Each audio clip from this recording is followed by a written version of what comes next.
Saudara, dalam pertemuan kali ini kita akan membahas buku saya yang kedua, Tai Chi Chuan, 54 Jurus Pedang Penyambung Rasa. Ya. Dicetak tahun 1988, cetakan pertama, dan dicetak ulang pada tahun 1994. Ya. Ini adalah buku saya yang kedua, sedangkan buku saya yang pertama Tai Chi Chuan, ya. Chuan itu kepalaan Tai Chi. Kalau Chen itu pedang, gitu.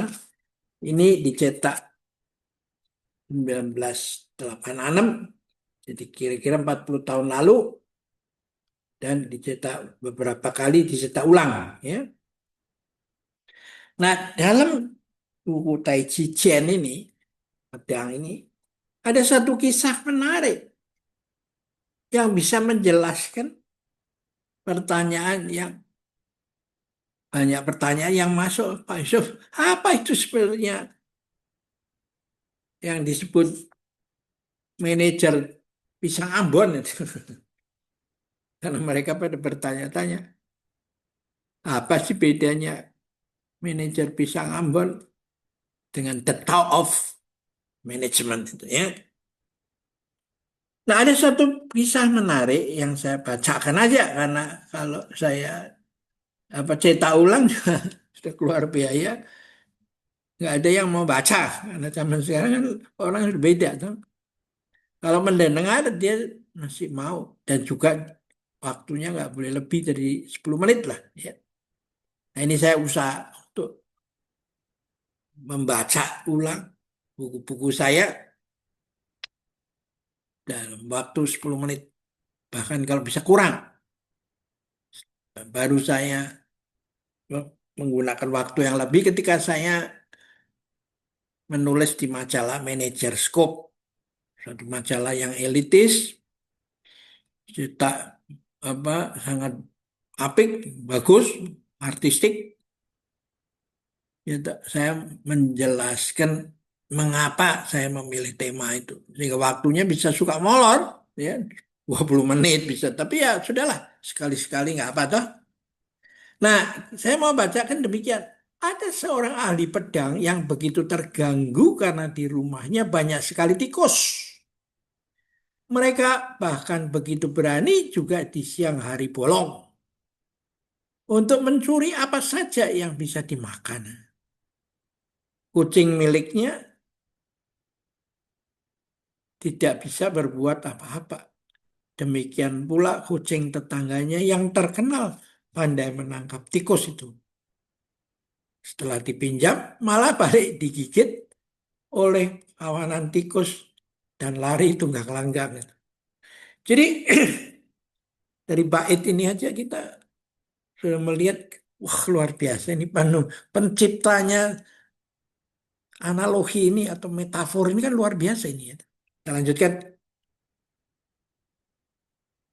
Ahli pedang itu benar-benar marah dan dengan pedang kayunya dicoba dihalaunya tikus-tikus itu. Tapi kembali seolah-olah tikus itu pandai main akrobatik. Setiap kali didekam atau dibabat dengan pedang, tikus itu bisa dengan mudah meloloskan dirinya. Sampai akhirnya diputuskan untuk minta bantuan pada seekor kucing yang tersohor punya cara unik sebagai penangkap tikus. Ya. Kucing itu tidak nampak berbeda seperti kucing lain itu yang pernah membantunya. Tapi kali ini beda. Tanpa banyak pikir, dilepaskannya kucing itu di tempat di mana tikus-tikus itu sering berkeliaran itu. Dia berjalan dengan tenang dan perlahan, seolah tak merasa apa-apa di dalam ruangan itu. Tikus-tikus itu pada kaget melihat kedatangannya yang berbeda dengan kucing-kucing terdahulu yang biasanya masuk ruangan dengan gaya siap tempur itu. Dan mereka diam terpana oleh sikap kucing itu. Lalu kucing itu datang mendekati tikus dan dengan tenang dan sikap masa bodoh menggigit leher tikus itu tak berkutik gitu. Ya. Nah, ini sekarang saya mau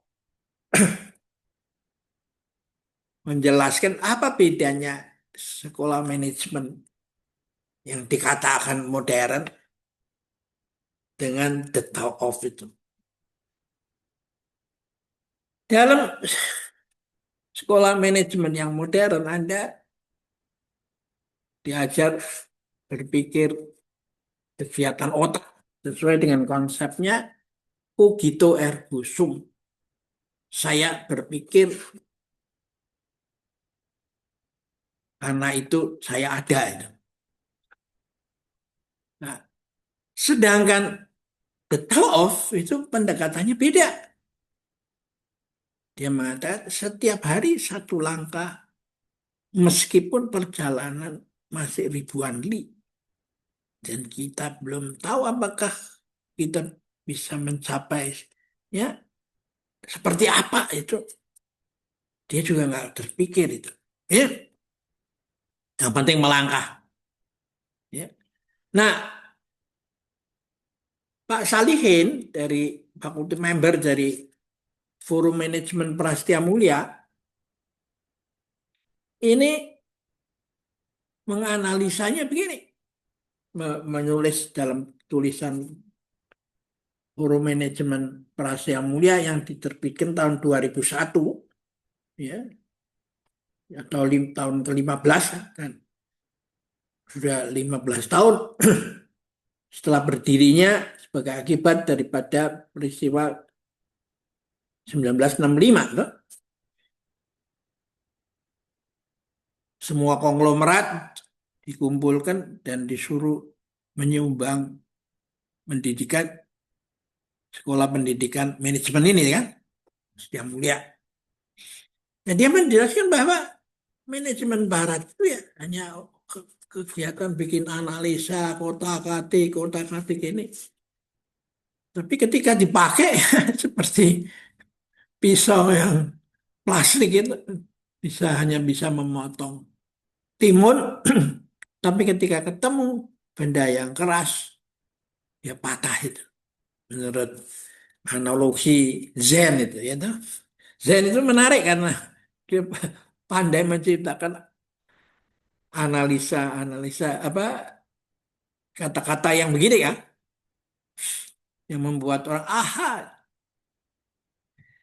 Nah, dia mengutip satu kisah, The Tao of itu adalah begini. Ada satu keluarga besar tinggal di sebuah gunung yang setiap pagi harus ada yang pergi ke kota, naik gunung dulu, ke pasar menjual barang-barangnya. Lalu kembali lagi bolak-balik naik gunung itu. Lalu kakek tua yang tinggal yang ada di rumah itu mengatakan, kumpulkan keluarganya, mengatakan, ini kita sudah bertahun-tahun begini, buang waktu, buang tenaga, ya, buang uang tuh harus nginep segala macam. Bagaimana kita papas saja gunung ini supaya kita bisa pulang hari tuh. Nah, keluarga itu sepakat, oke, kita besok semua rame-rame gali tanah itu, mengikis gunung itu tuh. Nah, apa yang terjadi? Kakek tetangganya mendengar itu yang disebut kakek cerdik, kakek pintar. Dia mengatakan, ah, temuin si kakek Puanggong itu, kakek Sinting itu. Mengatakan, aduh, lu ngapain sih? Sampai mati pun juga gak akan kejadian itu, gak bisa terjadi itu. Lalu kakek Sinting itu bilang, masa bodoh, itu tanah kan barang mati. Kalau saya potong hari ini 1 senti, besoknya nggak bisa tumbuh. Sedangkan saya, meskipun tua ini, dan kalau saya besok mati, ya diteruskan oleh anak saya, cucu, cicit saya. Satu hari kan pasti bisa kejadian gunung itu saya pindahkan, tak? Lalu tanpa banyak cerita lagi, dia besok kerja tuh. Nah, tetangganya dari kampung itu dan juga kampung sebelah, dia melihat aneh ini ada satu keluarga kok tiap hari mak nyangkul aja mau ngapain itu. Udah berbulan-bulan ngerjain itu. Nah dia tanya, datang ke situ. Dia mengatakan, jawab saya mau rencana itu memindahkan gunung gitu. Supaya kita bisa ke pasar pulang hari. Ya dah. Nah mendengar rencana itu tetangganya pada wah ini rencana bagus itu. Dan diajak ya semua keluarganya dan teman-teman sekampungnya itu untuk ikut membantu kakek itu tuh. Dan akhirnya kerjaan itu bisa selesai dalam waktu yang cepat. Ketika si kakek Sinteng itu masih hidup itu. Ya. Nah, message atau moral dari ide ini adalah yang disebut visionary leadership itu. Ya. Nah, itu tidak ada. Manajemen barat itu hanya kegiatan otak aja. Nggak ada visionary leadership yang seperti sangat kontras diceritakan dalam kisah-kisah kuno dari Tiongkok gitu. Ya, nah, dengan demikian maka untuk menghadapi masa depan yang begini semakin kompetitif, ya sekolah manajemen kalau mau survive ya harus merubah diri lah, memasukkan kisah-kisah yang begini, ya toh, supaya Anda bisa apa? Bisa menghadapi tantangan di masa depan itu. The top of mas menjadi apa? Menjadi tantangan kita mengembangkan ilmu manajemen masa depan. Oke?